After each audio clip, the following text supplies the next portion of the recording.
The following is an excerpt from tonight's brand new episode of the Geekvolution Radio Hour, beginning at 7 p.m. Central Time on Krypton Radio. Tonight, Steve Maxey and Dan Torrey fill in for Vince as we discuss internet streaming platforms versus regular television. I hope you'll tune in, and thanks for listening. Deadpool, you guys, looks like it's likely to be one of the most authentic from-page-to-screen things we've ever had. Everybody is, especially giant Deadpool fans, are just freaking out about everything we're seeing so far, from that first still with Ryan Reynolds in the costume that at first I thought looked like it was from a video game cutscene or something, and then it turned out to actually be real, and I was like, wow, that's awesome! It just looks so off the page. And then we've heard now that it's definitely going to be rated R, apparently, and they're going as far as to having the eyes looking the same as they do in the comics. Are you guys, because I know neither of you guys are big Deadpool fans, are you guys looking at all forward to this project, or are you at the very least interested in it from the perspective of that kind of direct adaptation kind of thing? It's going to be very interesting to see how they pull it off, because the whole fourth wall breaking thing has never been done in a superhero movie before. I mean, we've certainly done that in the history of film before, I would imagine. Well, we've done it in... Dan, House of Cards does it. I mean, we see it all the time. Yeah. Exactly. So it's not like, you know, it's some sort of new concept, but, like, it'll be interesting to see how a superhero film handles that, and especially an action movie. I don't think I've ever seen I mean, there probably is one, but I've never seen an action movie that does that, so it'll be interesting.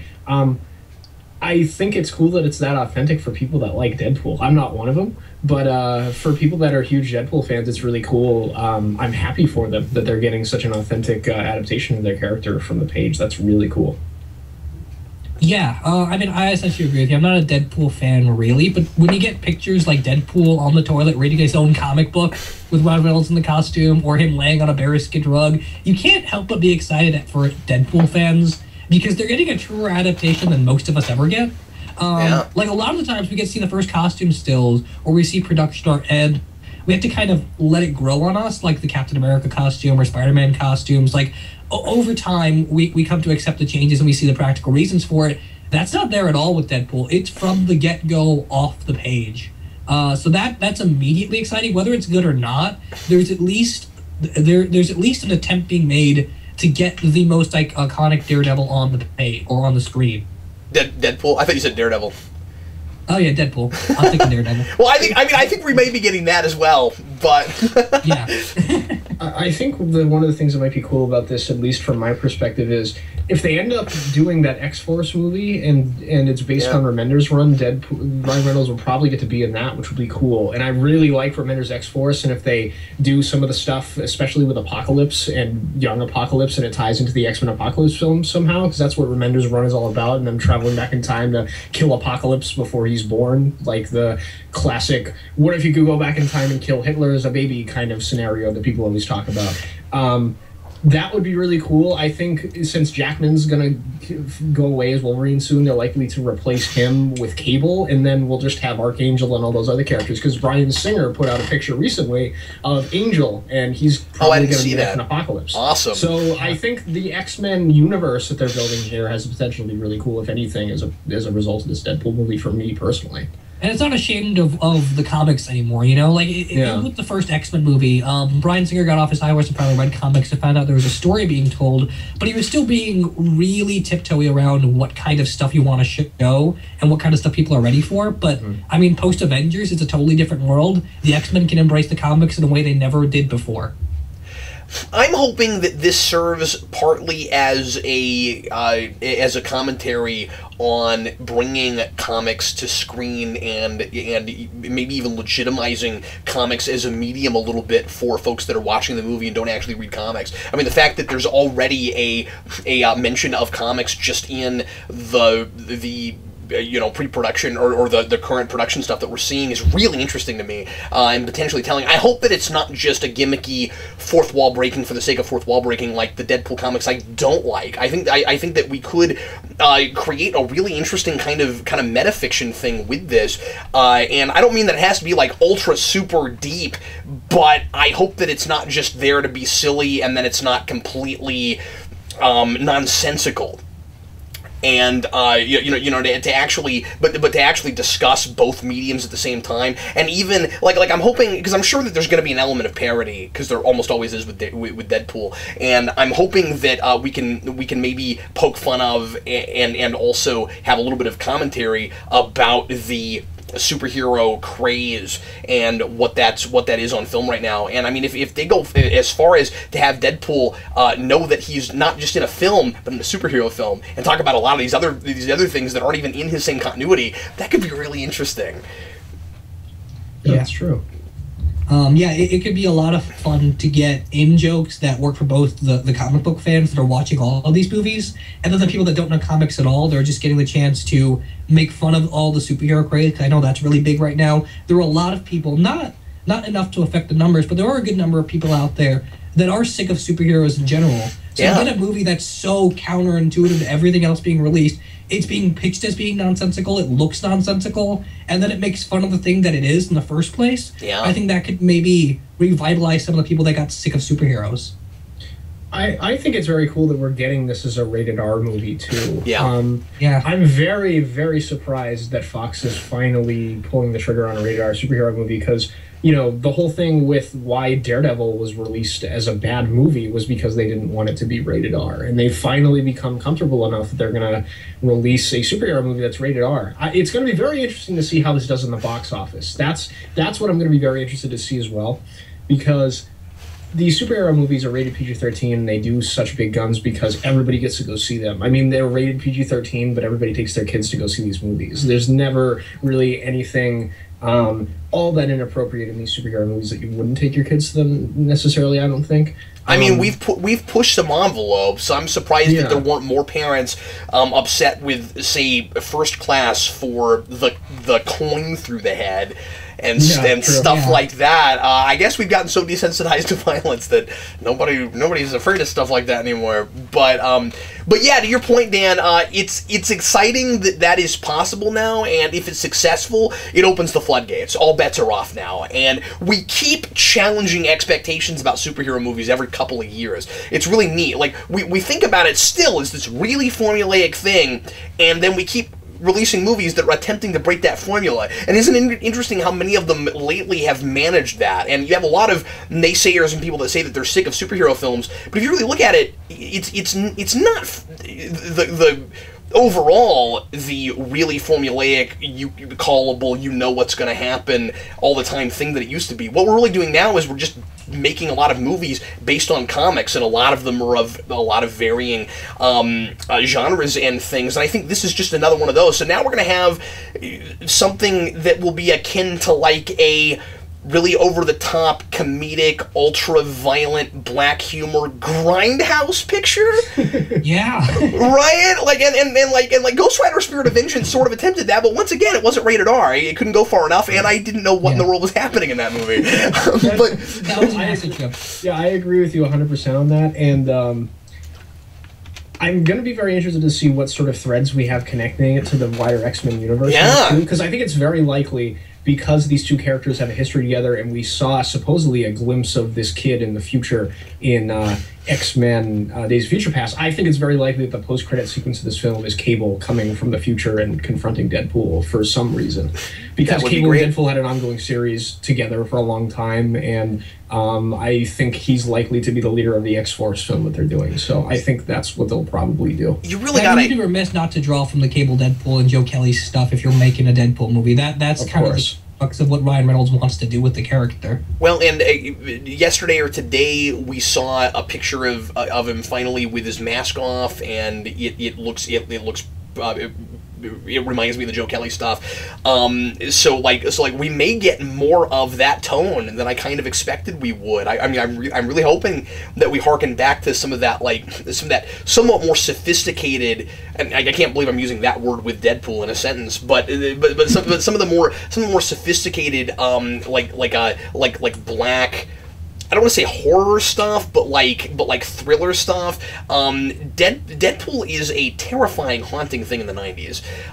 He is just a horrible human being that is fascinating to read. He tries really hard to. I've read like the first 5 volumes of classic Deadpool, and I did reviews of it a couple of years ago. And he's a fascinating character. You keep reading, you keep caring about him because he wants to be a hero, but he just doesn't even understand that concept. And while he's trying to help people, he simultaneously has like an old woman in his house that he puts in torture chambers every so often, and it's absolutely mortifying. And it's not really my kind of thing, but it's a really interesting character study. And then we get up into the mid-2000s, and he's just a joke. And I mean, he's a character that jokes a lot, and it is about the humor, but it's also about a really tortured, screwed up, psychotic protagonist, and he's not just psychotic for the sake of being psychotic, like in a generic sort of way. Like there is such a thing as being in character and not in character for Deadpool. But I also think that you can integrate that with the fourth wall breaking thing. I've seen it done. Cullen Bunn's done it, and I hope they draw as much from him. If they're doing fourth wall breaking Deadpool, I hope they're drawing more from Cullen Bunn than from anybody else. Yeah, and I'm not surprised to hear you say that some of that Joe Kelly stuff is great, because Joe Kelly's a writer I like a lot. He's great. He's really competent, and I could see him handling a character like that really well. See, I'm familiar more with the recent Deadpool stuff that you were talking about. And that's why you don't like it. Yeah. Like, I mean, go back. If I went back and read some of the stuff, it changed my mind. I mean, well, that's what changed my mind on a little bit. I mean, for the longest time, I had kind of a reputation on our YouTube channel for being really anti-Deadpool, and now I review Deadpool stuff a lot more often because I like that. I mean, when I say I liked that stuff, I understood it. It's still not really my bag, but that's the whole weird thing sometimes about being a reviewer, is that you kind of open your mind to things, and you get to the point where you're like, I don't even really know what my thing is anymore. You know what I mean? Like you just you look at a thing like, is it good for a spy thing, or is is it good for a horror thing? I don't have to be a horror fan to appreciate good horror, and that's how I feel about Deadpool. Yeah. How ironic is it after, and then we'll move on. How ironic is it after Origins that we're probably going to get one of the most authentic to comic movies out of Deadpool of all things. I mean, I think that's really kind of neat, and I'm also excited about it because once that movie comes out, I don't have to listen to people complaining about how they screwed him up in Origins anymore. And if we go full-tone comic book, they're going to make jokes about the whole Baraka Pool thing. Oh yeah, of course. Oh yeah. I really hope this movie's good, if anything, just because Ryan Reynolds is, he's not like a favorite actor of mine or anything, like performance-wise, but I think he's a really good guy, and he definitely has a passion for this comic book stuff, and Deadpool is his favorite character, and to see a second comic book movie of his bomb that he's in would be really sad. There's no way this bombs. I think it'll do fine. I don't think it will do giant guns compared to a lot of Marvel stuff, just because it's not an all-accessible, all-inclusive kind of movie, and it shouldn't be if it's gonna be what it is. And that's why my hat's off to Fox to allowing it to be rated R so it can be what it ought to be if they want to go authentic. That's not to say that you couldn't make a great PG-13 Deadpool movie and change things for the screen. We've seen a lot of great movies that aren't just like their comic source material.